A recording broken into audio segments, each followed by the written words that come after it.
meeting for. I've got 2:05 p.m. I will call to order the organizational meeting of the Caswell County Board of Adjustment in my capacity as UDO administrator.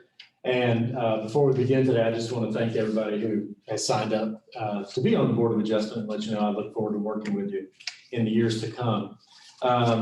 Contrary to the agenda, I think the proper thing to do is the oath of office first. And so we have Paula Seamster, clerk to the Board of Commissioners, here to administer the oath of office today. Okay. So we're going to do them individually since we have two virtuals. Okay. So if you put your left hand on the Bible, raise your right hand. Do you want to read it or you want to repeat after me? I'll repeat after you, fine. Okay. I, James Ray Schaffner, I, James Ray Schaffner, do solemnly swear, do affirm, affirm, that I will support I will support and maintain and maintain the Constitution and laws the Constitution and laws of the United States of the United States and the Constitution and laws and the Constitution and laws of North Carolina, of North Carolina, not inconsistent therewith, not consistent therewith. and that I will faithfully discharge I will faithfully discharge my duties as a member as my duties as a member of the Caswell County Board of of Adjustment. the Caswell County Board of Adjustment. So help me God. So help me God. So if you will sign there. And I forgot to ask that. Who want to do swear and who want to do affirm? Okay. You want to do swear or affirm? Okay. All right, if you will put your left hand on the Bible and raise your right hand. It says, I, Timothy Yarborough, I, Timothy Yarborough, do solemnly swear do solemnly swear that I will support and maintain that I will support and maintain the Constitution and laws the Constitution and laws of the United of States the United States and the Constitution and laws and the Constitution and laws of North Carolina, of North Carolina, not inconsistent therewith, not inconsistent therewith, and that I will faithfully discharge and that I will faithfully discharge my duties as a member my duties as a member of the Caswell County Board of Adjustment. of the Caswell County Board of Adjustment. So help me God. So help me God.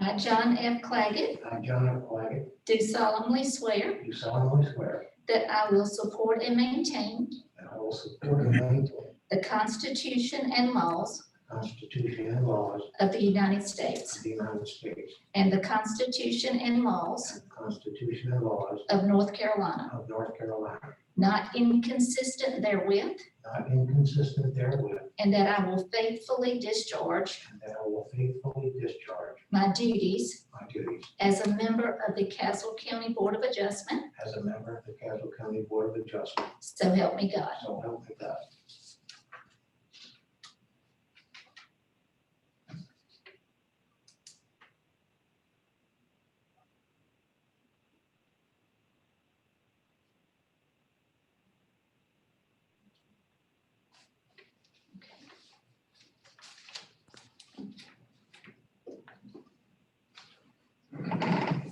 And Nikki, can you hear me? Yes, ma'am. Okay, we'll do your oath of office, but I will need you to come by my office sometimes, if you could, to sign it. Do you Okay. want do you want to swear or affirm? I can affirm. Okay. If you'll just repeat after me. I, Nikki S. Turner, I, Nikki S. Turner, do solemnly affirm do solemnly affirm that I will support and maintain that I will support and maintain the Constitution and laws the Constitution and laws of the United States of the United States and the Constitution and laws and the Constitution and laws of North Carolina, of North Carolina, not inconsistent therewith, not inconsistent therewith, and that I will faithfully discharge and that I will faithfully discharge my duties as a member my duties as a member of the Caswell County Board of Adjustment. as the Caswell County Board of Adjustments. So help me God. So help me God. Okay. Stephen Barnum, can you hear me? Go ahead. Okay. Do you want to swear or affirm? Affirm. Okay. I, Stephen Barnum, I, Stephen Barman, do solemnly affirm do solemnly affirm that I will support and maintain that I will support and maintain the Constitution and laws the Constitution and laws of the United States of the United States and the Constitution and laws and the Constitution and laws of North Carolina, of North Carolina, not inconsistent therewith, not inconsistent therewith, and that I will faithfully discharge and that I will faithfully discharge my duties as a member my duties as a member of the Caswell County Board of Adjustment. as the Caswell County Board of Adjustments. So help me God. So help me God. Thank you very much. Thank you, Paula. Our first order of business will be the election of a board chair. After the election of the board chair, I will turn over the conduct of the remainder of the meeting to the new chair. To that end, I will open the floor now for nominations for chair of the Board of Adjustment.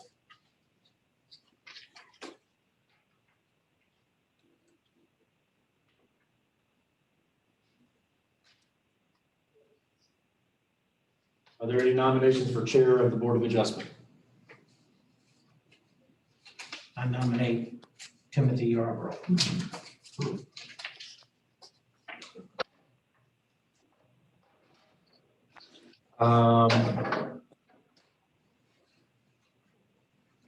Is there a second to the nomination of Mr. Yarborough?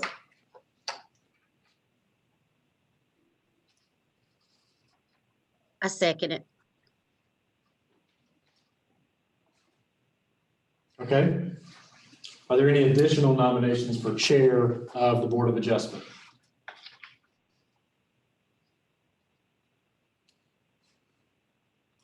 All right. All those in favor, since we are remote, even though we have only one nominee for chair, we will have to vote individually by roll call. So I will just go alphabetically. Our members. Mr. Barman, vote yes or no for Mr. Yarborough for chairman? Yes. Mr. Claggett? Mr. Shatner? Yes. Ms. Turner? Yes. Mr. Yarborough? I'll abstain. All right. Since the vote was unanimous, technically by acclamation, Mr. Yarborough is now chair of the Caswell County Board of Adjustment. And from this moment on, Mr. Yarborough will now preside over the remainder of the meeting. Thank you, Mr. Yarborough. Thank you, Matthew, I think. Okay. Election of vice chair will be next. The floor is now open for nominations.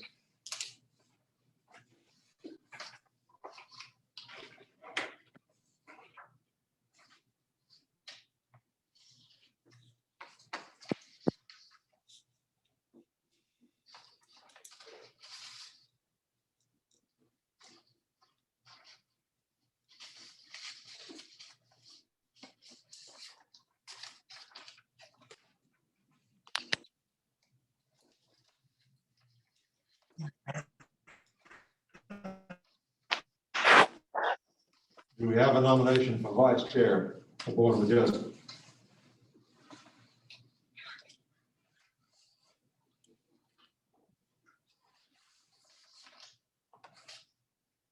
All right, we'll move to secretary and come back to vice chair. Floor is now open for nominations for secretary of Board of Adjustment.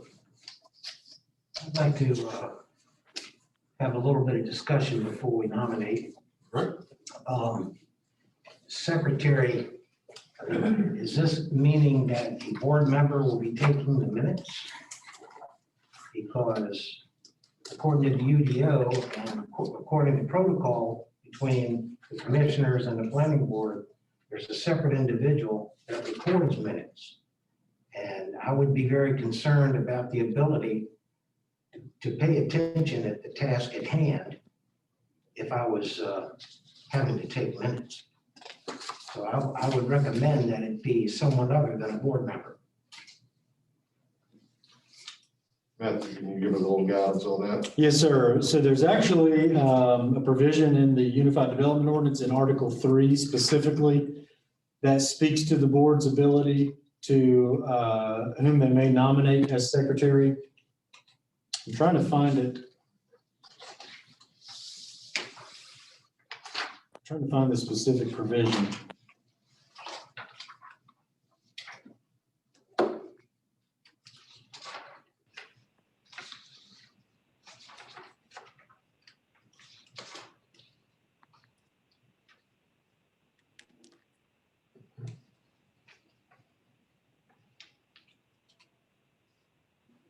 But I know that I've seen it before.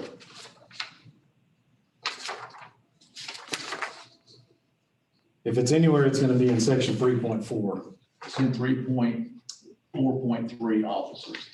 officers. Okay. The board shall elect one member to serve as chair and preside over its meetings, and shall elect one member to serve as vice chair to fulfill the responsibilities of chair when the chair cannot.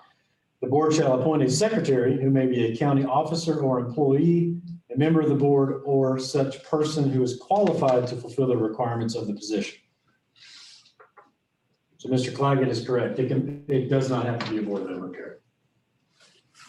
So, Mr. Clay, going back to your previous statement, you would suggest that it be someone other than a board member, the Yes, sir. secretary. Do you have a suggestion?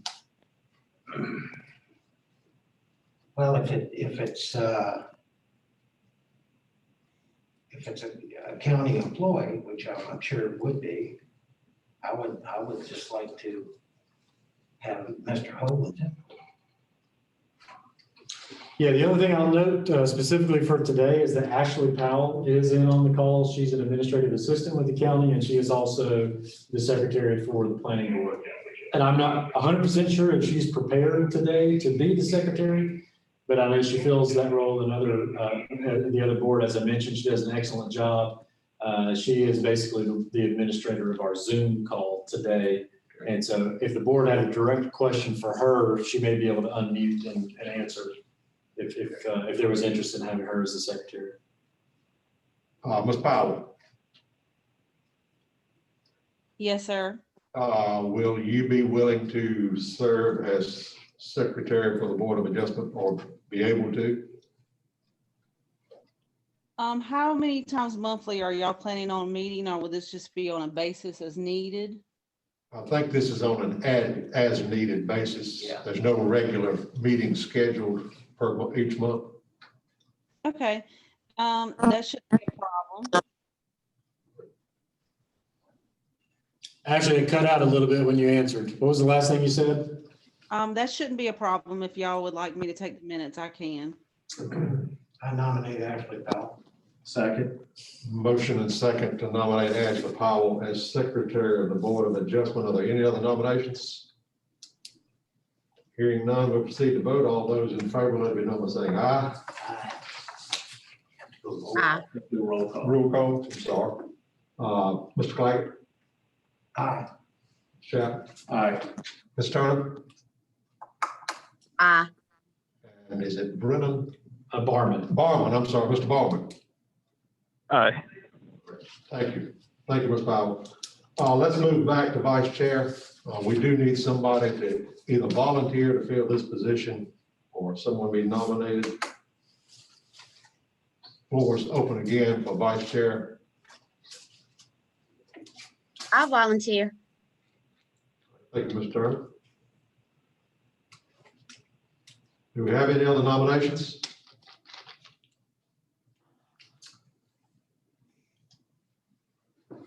All right, roll call vote for Ms. Turner to serve as vice chair. Mr. Claggett? Aye. Jeff? Aye. Mr. Barber? Aye. Ms. Turner? Aye. All right. Thank you for your willingness to serve as vice chair. You're welcome.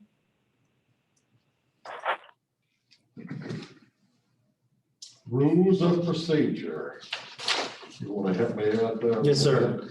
Yeah, this is certainly optional at this point, board members. I put this on the agenda because I wasn't entirely sure if the oath of office needed to come before any specific duties, but obviously the most important component of the rules of procedure you've already done by taking the oath of office. These rules of procedure that I put together are pretty sparse. I grabbed them largely from the planning board rules of procedure, since a lot of the same rules apply. And so if you wanted to confirm what we have now, you certainly may. If you wanted to revisit them later on in the agenda after we've conducted official business, then there's certainly room for that as well. All right, thank you, Matthew. You have all received a copy of the rules of procedure for the Caswell County Board of Adjustment. Do I have a motion that we adopt these rules of procedure?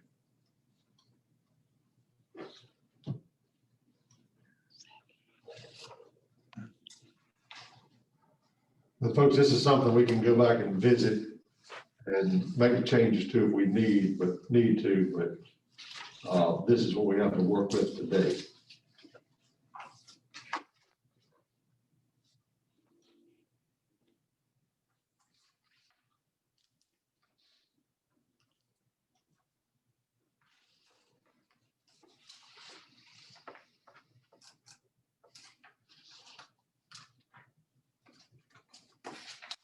Motion approved.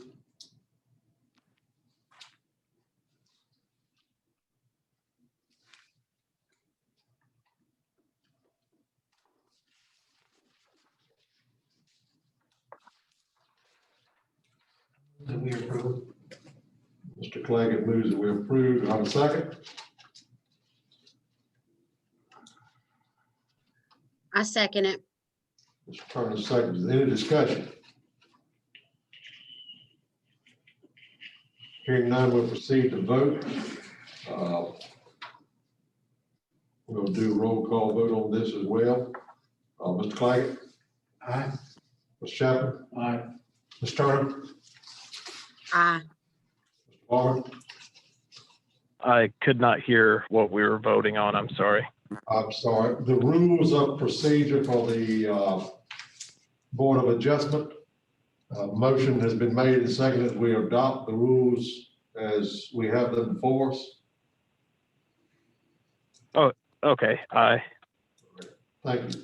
Motion carries.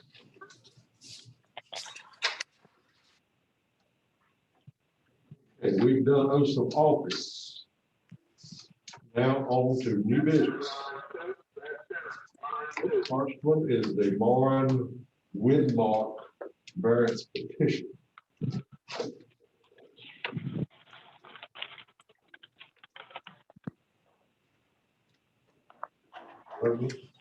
Thank you, Mr. Chairman.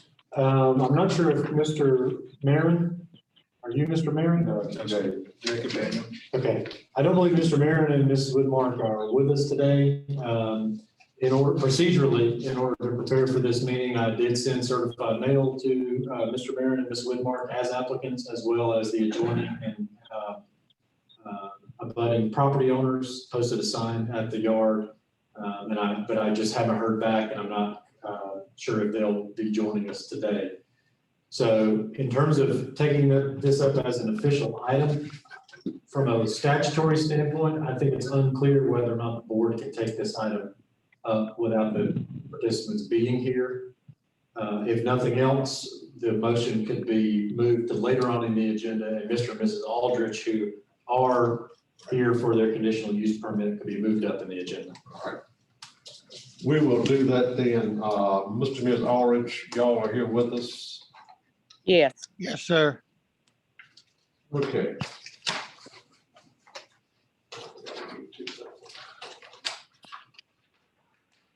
Feel free to step in, Matthew, anytime. Yes, sir. Just to, Yes, sir. Mr. Chairman, Mr. Ogle, I'll need to recuse myself from the discussion and vote of that, being I was on the planning board on November 24th, 2020 when it occurred. So having predetermined information about it, I need to recuse. okay. All right. Thank you. Okay, Matthew. Thank you, sir. The memo that I sent to you in preparation for this item, I'll just read to make sure that everybody's on the same page. Applicants John and Renee Aldridge are seeking a conditional use permit for their property at 1504 Crutchfield Road in Samora. The applicants are proposing to erect a new double-wide manufactured home on their lot. The property is in the resort residential zoning district of Hyco Lake. And as you may know, Article 5 of the Unified Development Ordinance requires that manufactured homes in that zoning area receive a conditional use permit prior to construction. Those conditions are ultimately placed on the development by the Board of Adjustment, and they're outlined in subsection 4.5.1 entitled Purpose and Applicability of the county's Unified Development Ordinance. Per subsection 4.5.3 of the UDO, the planning board may review, comment, and recommend conditions prior to the Board of Adjustment considerations. At their November meeting, they did that, but the planning board suggested no additional conditions on the development. You can see their November meeting minutes for greater context.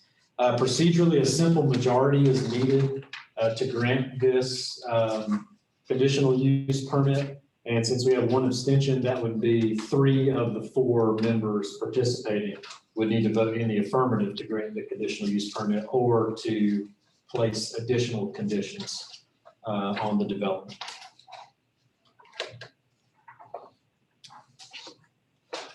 Thank you, Matthew. And you should have all of the supporting documents, the conditional use permit application, as well as the site plan and supporting documents in your agenda packets, and I'm happy to answer any questions that you may have about those documents. Are you talking to us or? No, sir, I was addressing the board. Okay, Let me make sure I understand. For a double-wide manufactured home to be placed on this property, it has to receive the approval of this board. Is that the only thing we're deciding? Yes, sir, it has to receive a conditional use permit. Conditional use Yeah. permit. All manufactured homes in the Hyco Lake area must receive a conditional use permit. Okay, so that's the only thing we're being asked to consider is to approve the permit or not.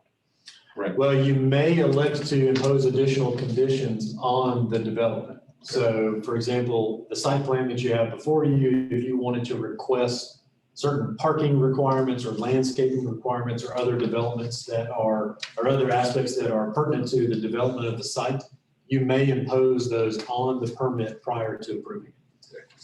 And those specific conditions, the parameters of those conditions are laid out in Article 4 of the UDO. And I'm happy to read those if you would like. But if nothing else, I could point you to the section. Section 4.5 of the UDO stipulates the parameters of a conditional use permit. Just read them if you don't mind. Certainly. Good. Hit the high spots. Sure.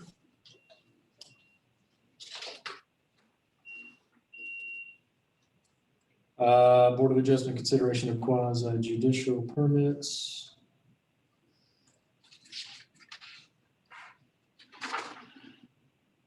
Okay.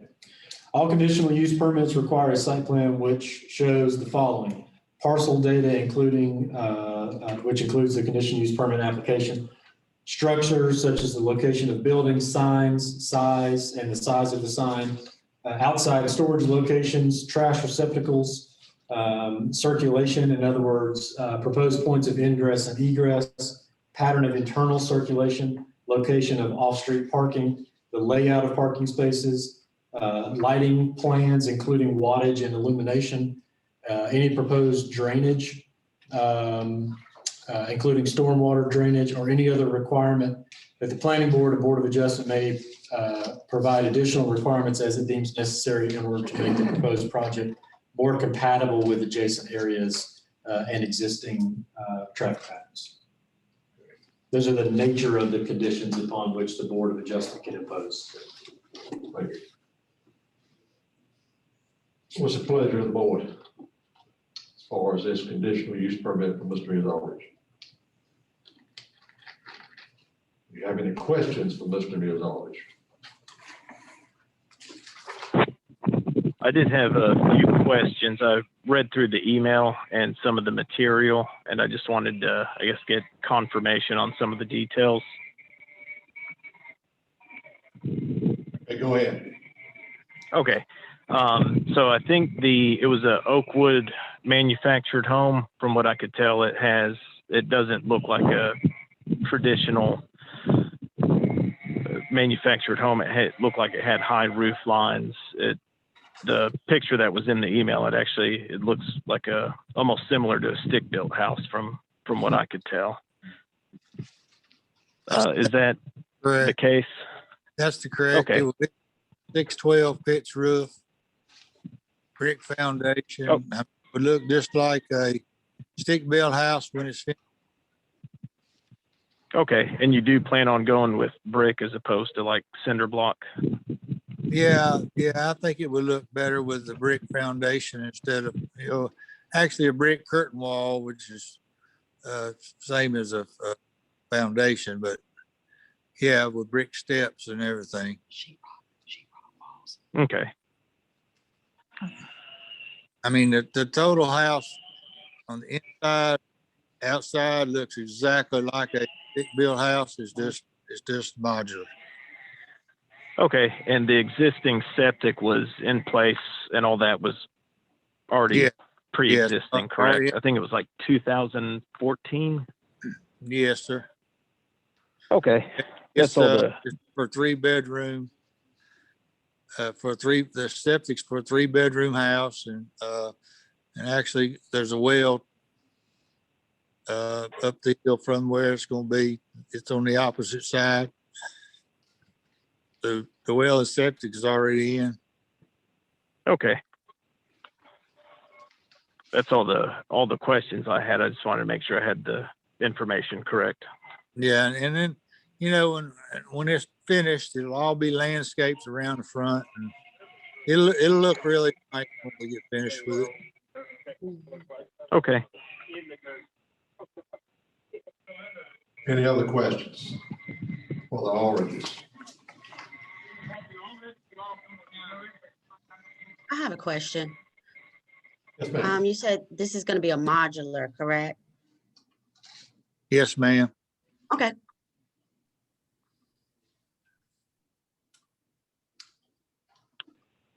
Well, a modular, actually it's double wide, but it looks just like a modular. Okay. The only difference, there's only 2 differences between the modular and the mobile and the double wide. One comes in on wheels and one comes in on trailers. So Mm-hmm. there's only minor differences in the way they construct them. Okay.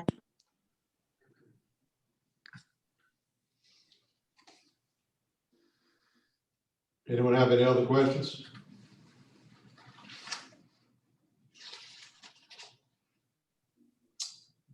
Do I have a motion to approve the conditional use permit for Mr. Mills Aldridge? So moved. Have a second? I second it. Have a motion and a second that we approve the conditional use permit for Mr. Mills Aldridge. Is there any discussion?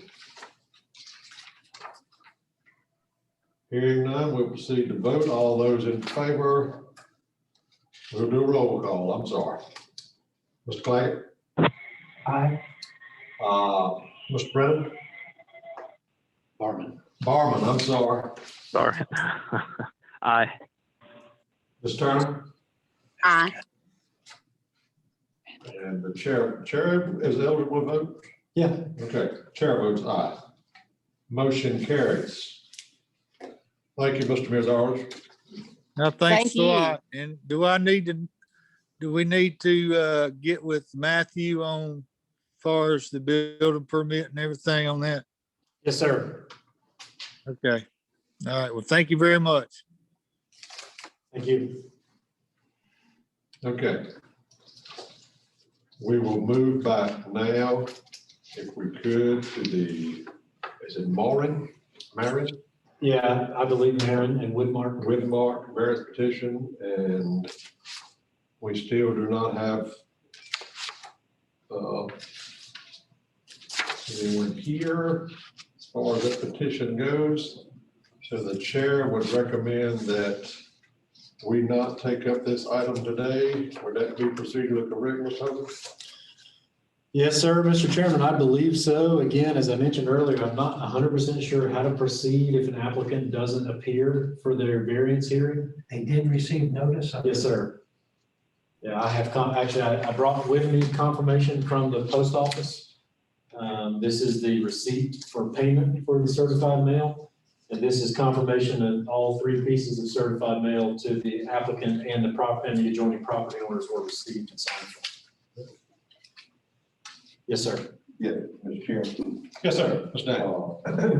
Before, when this hearing was held, I think, a hearing was held back in June. The notices were going to the addresses down there on Highway. I think it may have been some more address. And so my mother is an adjacent property owner and I'm an adjacent property owner. So we didn't get it. So they did proceed to go on and vote on the variance and voted since the requested variance for an additional 2-car garage. It may have been something else, and it actually went to the property line. It was voted down, and then there was an appeal. I remember to what appeal? No, sir, they never took an official vote. They, at the initial hearing, they requested that the applicants revise their site plan Okay. and bring back that revised copy. And then at the hearing to review the revised site plan, we got an objection from you, Right. objecting to the in-person meeting. I believe that was October the 5th, 2020. Right, but Matt, they had found out, they found out that we never got notified, or well, notice it wasn't the fact we didn't attempt to do it, but whatever address it been sent to, when we finally got that, then I sent in on by Cindy's behalf, as well as for my mother, who Martin serves as her power of attorney, and pointed out, and at that time, it was a request if we wanted to go through the web, with a Zoom meeting, and there's no way my mother could do something like that. So we contested it, and that brought us till today. Now, in the meantime, as I understand, Mr. Moran, they have put their house up for sale, and they may have sold it. I know that Matt, either he or someone's come down and put in the T-post with, there was going to be a public hearing on the variance. Yeah, that's right. And so that's where we find ourselves today. And so I don't know. So there never. So Matt, what you're saying, there never has been an actual hearing or a vote. There have been 2 remote hearings, but there was no official action taken. No action. So the Board of Adjustment, as it was previously constituted, never made a ruling whether or not to grant their variance request. Okay.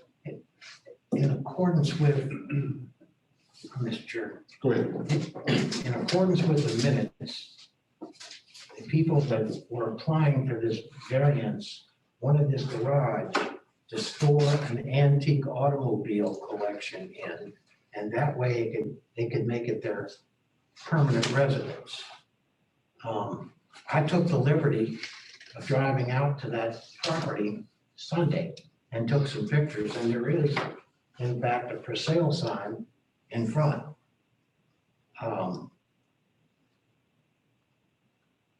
kind of question their intent to live there.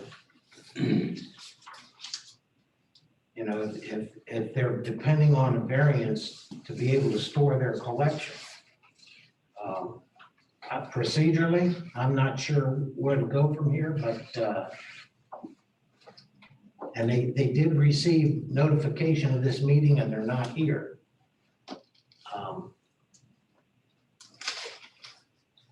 That's all I have. I just wanted to bring that publicly. Okay. Let me ask this if I may. Yes, sir. Of course, it would seem your options would be you don't take any action today and it sits there in limbo. I don't know how you close your file. Or you deny, you do take action and then notice is given, they have a right to appeal to, I reckon, am I right? Yes, sir. So, and that'll happen either way. So there's no action, nothing today, but then if it just sits there in limbo, how do you ever close your file? That's an excellent question, and that's the million-dollar question right now. I'm searching the state statutes to find out. Process. So if a property changes ownership, Yes. is the application still valid? Or not the application, They no longer have standing, I believe, like flag, you know, because if they no longer own their property, that application would lose standing. So maybe that's. And what about the appeal since the property has changed hands? I don't think there would even be appeal with it. The new owners would have to start Right. from zero, so to speak. Yeah, the variance holds with the land. So to your point, if they were to begin a variance process and then sell the property to somebody new, they lose their standing as Right. property owners to continue pursuing the variance. The appeal was then null and void. Yes, sir. And I wonder, you know, because now, on the hearsay, if the property is for sale, if it's still for sale or if it's been sold. And if it has been sold, then maybe we wondering, maybe, I don't know this, but they may already realize they no longer have standing. What I heard was Matt and Christine had found a larger place down Hyco Lake. They love Hyco Lake, great neighbor, good folks. There's no ill will, animosity here. It's just, it just, you know, it just didn't work.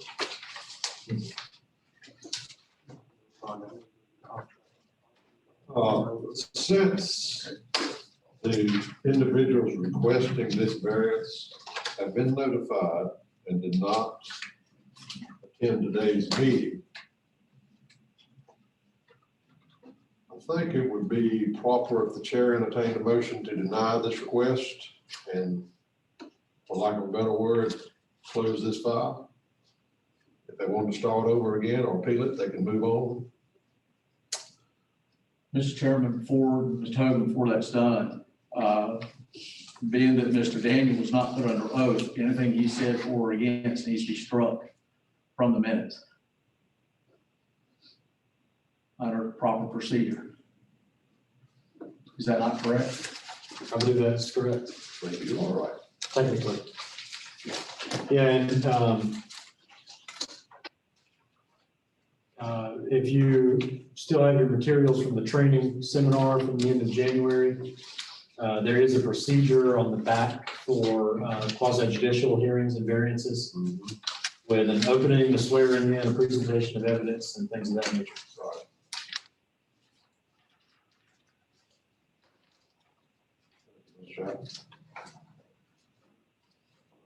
Still where we were when we started. Yeah, I don't think it changes that. It doesn't change that. I appreciate you bringing it to the chair's attention. The chair's got a lot to learn. I'll put it like that. But we are still back where we started at. The petitioners or the ones seeking the variance are not with us today after being properly notified by Mr. Hoagland. So what's the pleasure of the board going forward? Ms. Hoagland, what address were they notified at? 189 Taylor's Cove Road, which is listed as their mailing address and the address of the property in the Caswell County GIS.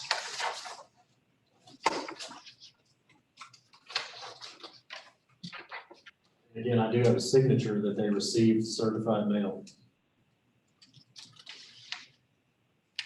If you'd like to see these, I'll be happy to pass them around. I don't know if it's necessary. Mr. Chairman, if you would like, just to be procedurally accurate, as Mr. Schaffner mentioned, if you wanted to swear in Mr. Daniel or anyone else who may want to provide evidence, then I think it would be appropriate to do so. I'm fine to do that, whatever will work. And again, if you don't have this, I don't have that with I'll let me. you borrow mine.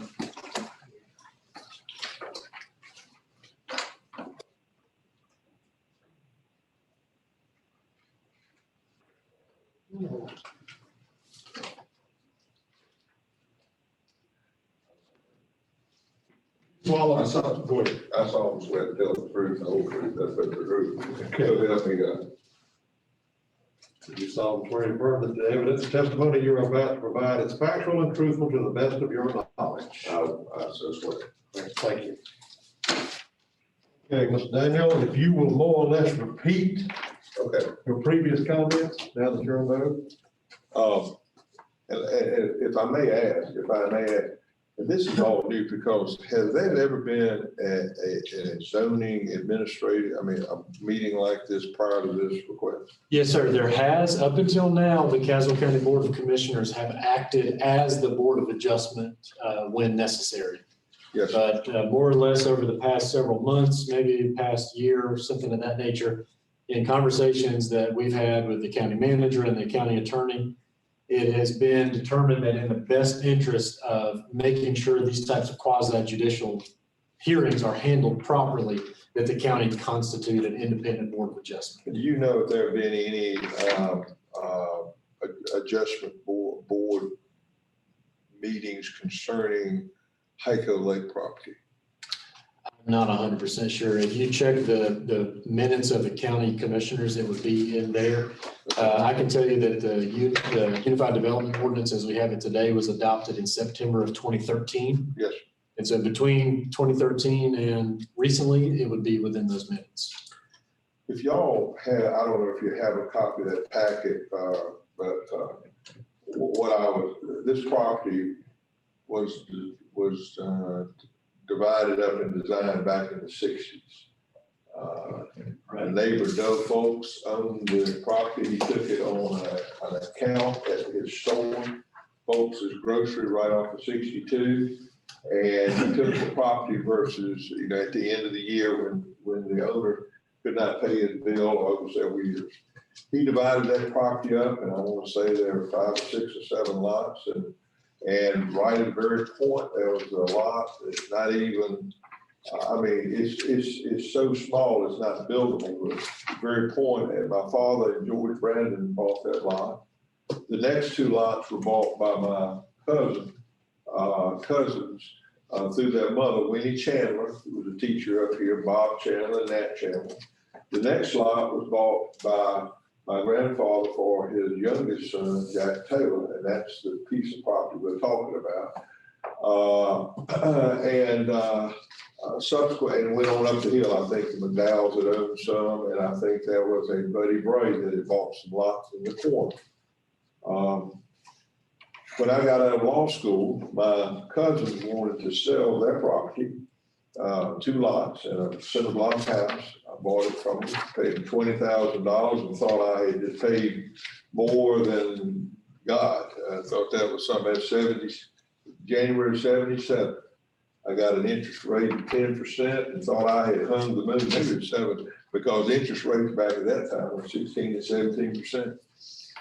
So, and that was right next to my Uncle Jack. There are other property cabins that are down there. My mother owns across this roadway, a cabin, a big barn type cabin. And my Uncle Billy Taylor owned the house where your deputy building inspector lives now.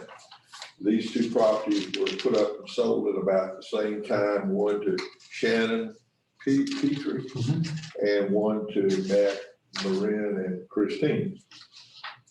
Well, these are very small lots. As a matter of fact, Jack's house, the Marin house, is on a lot no larger than 9,000 square feet. And it's bordered by the roadway as you come in.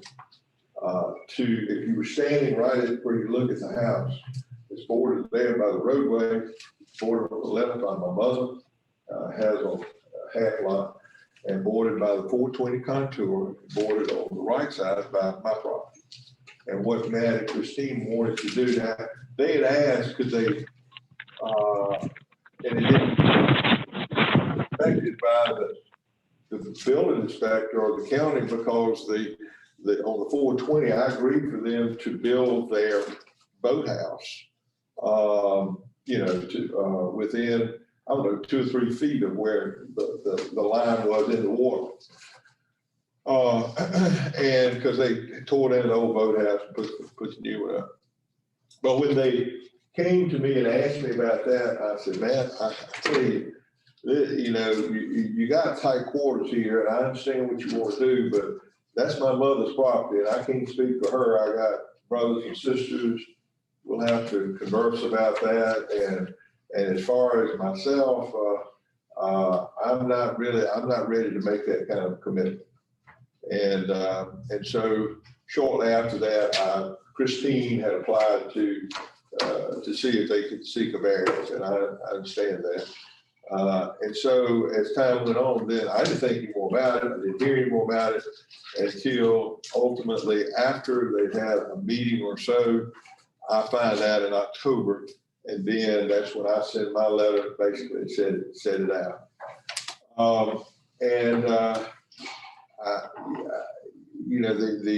At that time, I know that Commissioner Oestreicher and Commissioner David Owen, they had some questions, but the big thing was that any way you looked at it, was going to touch the property line or certainly be well within. You see the 15 foot is what the other setback was. So that's where we find ourselves today. So they're not here. And today, I think this is the day that it's set. You've got notice that has been given. They've been served by registered mail and by the posting of the property.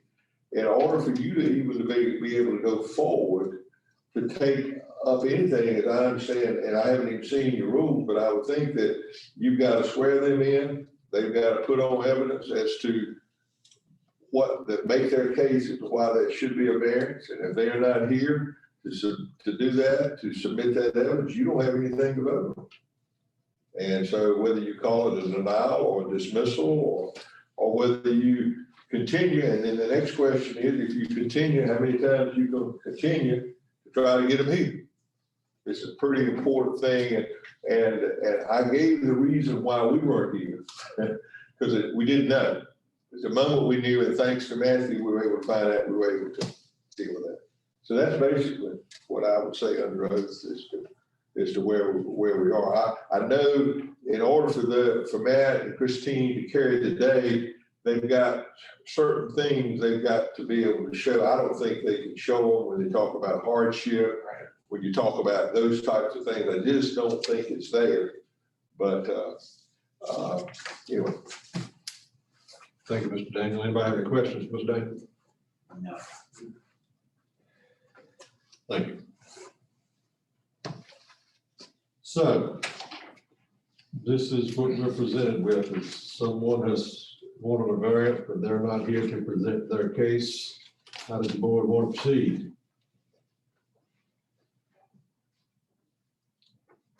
Do we continue since they've been given notice, ample notice, or do we deny? Statute give us any help, Mr. Hogan? Well, I was looking at General Statute 160D-406, which outlines rules of procedure and things of that nature for hearings and quasi-judicial procedures. And it's maybe a little bit clearer, but it's not perfectly clear. Section D deals with the presentation of evidence, and it states the applicant, the local government, and any person who would have standing to appeal a decision under the general statute shall have the right to participate as a party at an evidentiary hearing. Other witnesses may present competent material and substantial evidence that is not repetitive as allowed by the board. Objections regarding jurisdictional or evidentiary issues, including but not limited to the timeliness of an appeal or the standing of a party, may be made to the board. The board chair shall rule on any objections, and the chair's ruling may be appealed to the full board. The rulings are also subject to judicial review. Objections on judicial issues may be raised for the first time on judicial review. So obviously it states that they have a right to a hearing, but it doesn't specifically detail what happens if they don't show up for that hearing. And I would say too that if the motion is good, if the board is going to make a motion to deny the variance request, then it has to be evidentiary in nature. So Mr. Claggett earlier alluded to the fact that they may not have proper standing or may not qualify for what the state defines as a hardship. We can get into the details of the history of the lot, how exemptions may or may not apply, setback standards, things of that nature. If the board's desire is to deny the variance and She wants those back. oh, okay, Just updated them. thank you. They need to sign this before we leave? Yes. Okay. So if the board's pleasure is to deny the variance, then it has to be evidentiary in nature, and that has to be articulated in the denial of the variance. Mr. Chairman, may I interrupt and ask you one question? You're still on oath. Go ahead. Matt, by the mere fact that you are somebody makes contact to requesting a variance, do you have any responsibility of you having to present this to the board? I mean, you actually, do you make a decision? Yes. And you made a decision to deny? Well, yeah, so I denied their original site plan because they did not know that they would be in violation of the ordinance by submitting the proposal to expand the garage and build it out to the property line as they did. When I denied their initial application and site plan, they had two options. They could have appealed my decision, or they could have requested a variance. They went the route of officially requesting a variance. And so it's similar in nature to an appeal, but technically it's a request for a variance.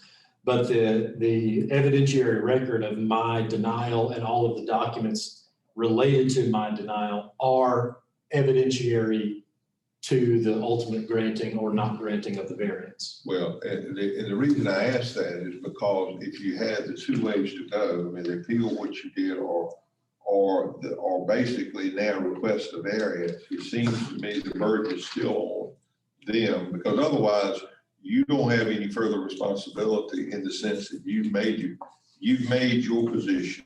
You stated that they didn't appeal that. Now, if they're going to request a variance, then it's up to them to appear and make their case.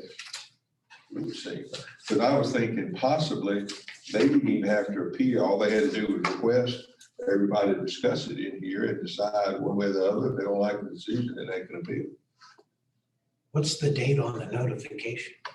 My notification rejecting their site plan. No, of this hearing. Most recent notice. When did they receive notification? March the 1st. State law requires that I mail notice between 10 and 25 days prior to the hearing. And so the notice was mailed in late February and they received it on March the 1st. Okay. Falls within parameters. Delivery date was February 22nd. Mr. Chairman, if you help, y'all, if you want to, I'm just trying, because again, this is the first meeting for y'all. I mean, you want to set things up. Do you want, you heard this, you want to put it off, see if they sold it? If they sold it, does that make it any easier for you as far as your decision? Just up to y'all.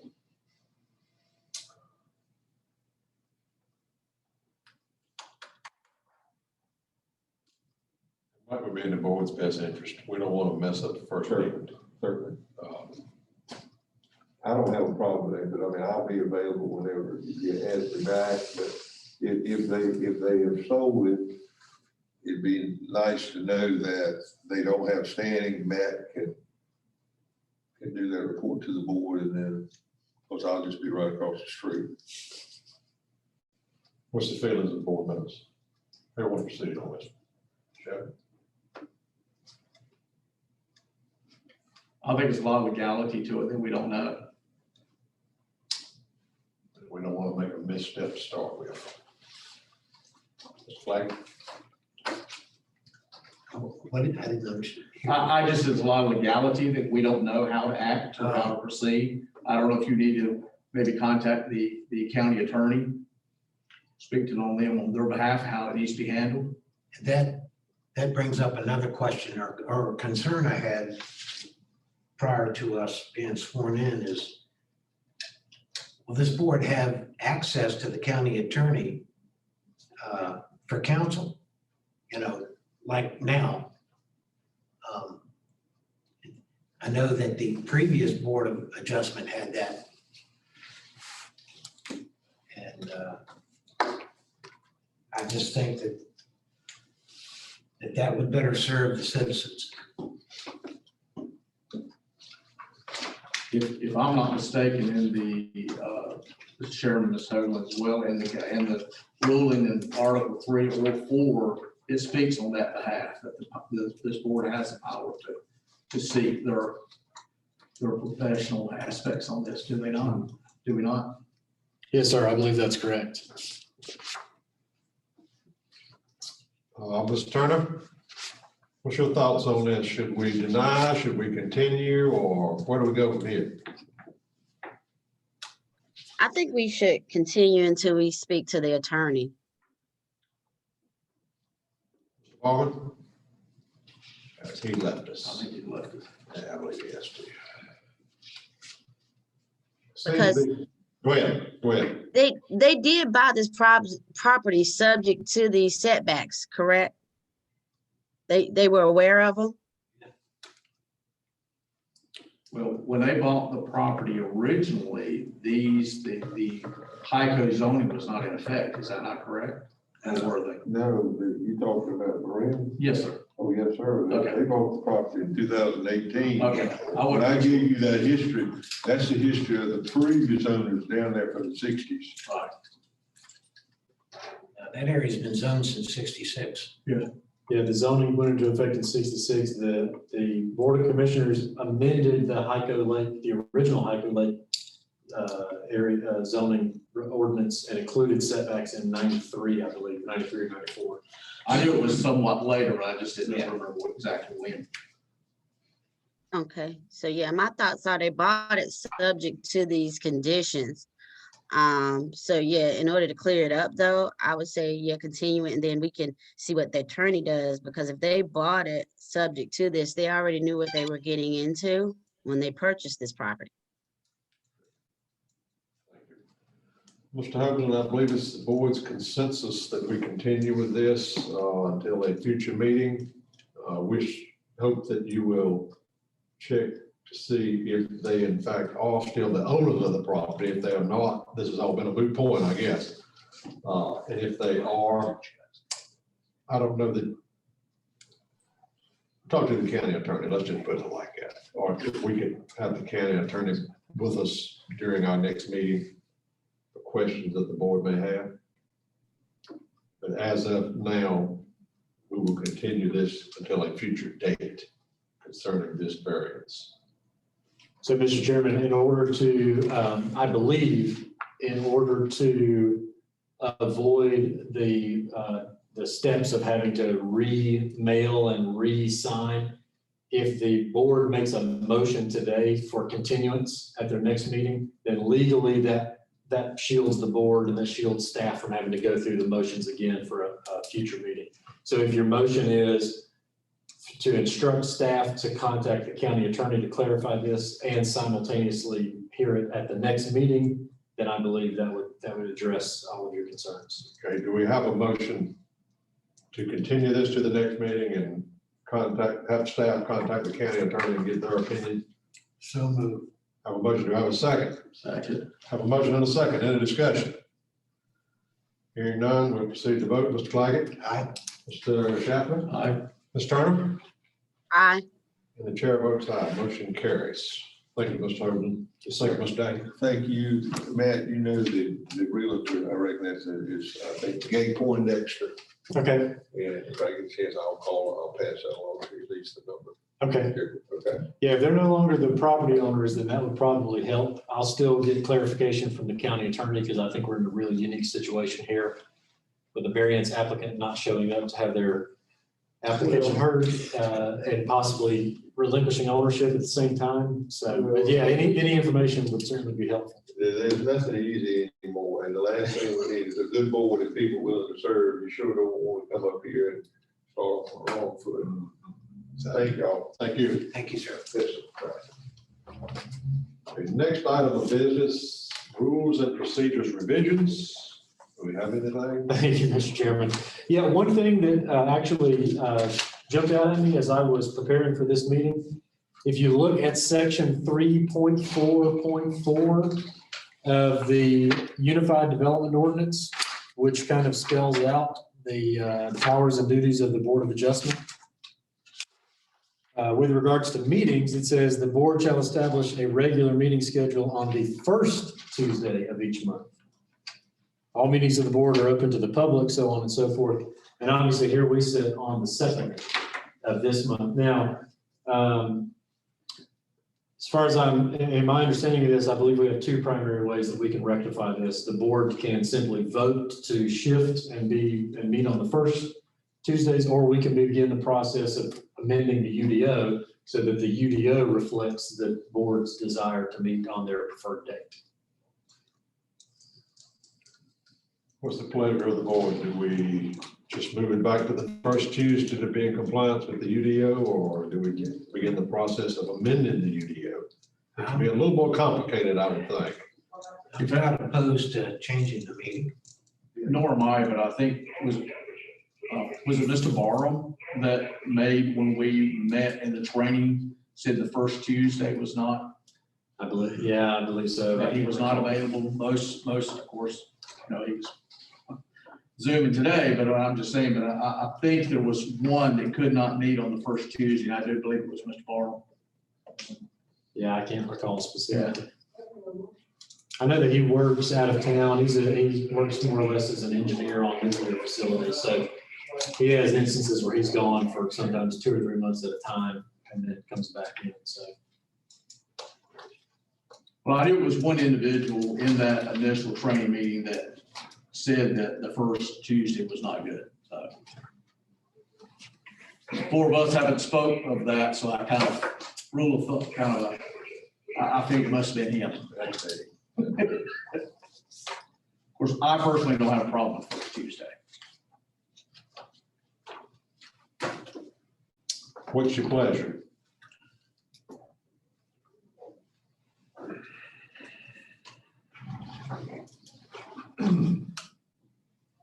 How much trouble is it, Matthew, amended UDO? What's the process there if we want to change things? So the UDO can be amended. It can be initiated by the planning board, the county commissioners, or the UDO says any person can amend it.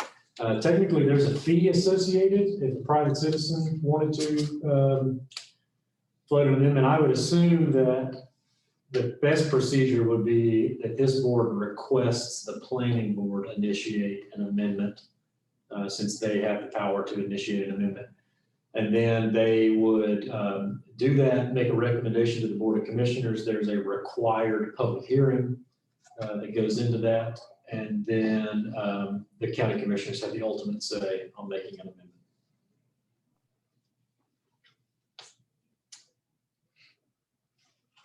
Well, seeing as we think Mr. Barman was the one that said he could not meet on the first Tuesday, which is why we moved it to the second Tuesday. And we would like to have full participation if at all possible. Does the board want to go ahead and ask the planning board to amend the UDO, amend that process, begin that process?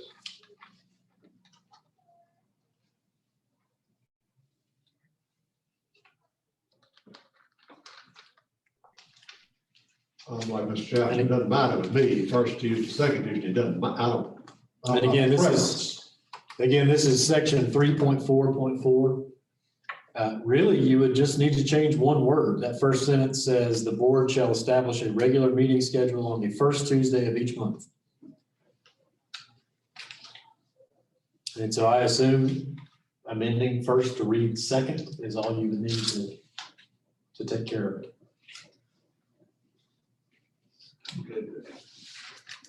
We need a motion specifying that to make it official. Yes. Yes, sir.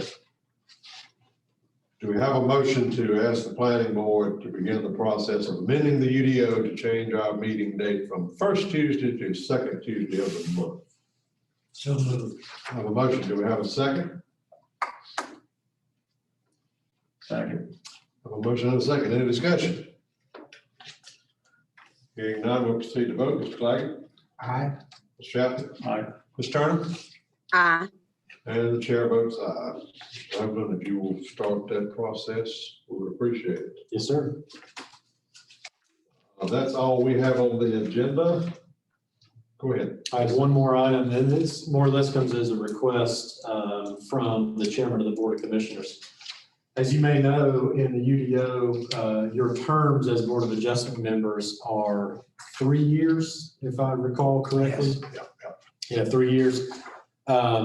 But when the commissioners constituted the board, they did not set specific terms for specific members. So in a conversation that I had with the chairman, he asked me to ask this board if you would be interested in more or less figuring out amongst yourselves who might like to serve for 1 year, 2 year, 3 year. The UDO specifies to have staggered terms so that the entire board does not end at the same time. Let me read that provision just to make sure everybody's aware. Term shall be 3 years. However, in appointing the original members or in filling vacancies, the commissioners may appoint certain members for less than 3 years. So the terms of all members shall not expire at the same time.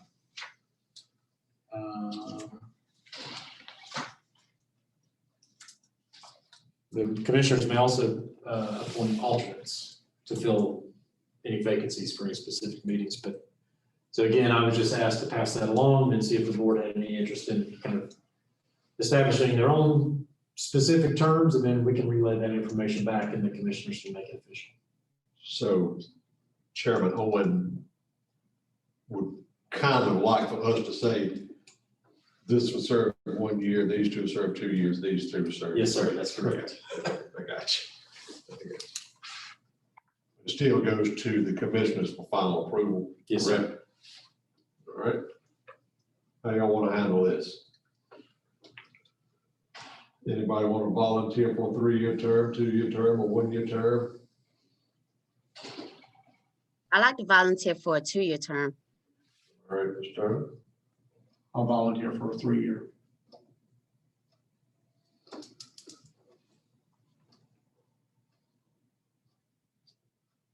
Mr. Claggett, you got a preference? I don't have a preference. Whatever the citizens need, I'm there. Is it, it's up to the board of commissioners, I know for final say so, but should there be 2 1 years, 1 year, or if we go 1 year, 2 2s, 2 3s, that would be 5 total. Yeah, I think you could even do 3 3-year terms, 1 2 and 1 1. That's true. You know, I mean, however you might like to do it. Speaking for myself, I volunteered to serve, or wasn't asked to serve. I kind of like to serve a 3-year term, personally. Now, after I've been here 6 months, the board may say you need to go after 6 months. I don't know.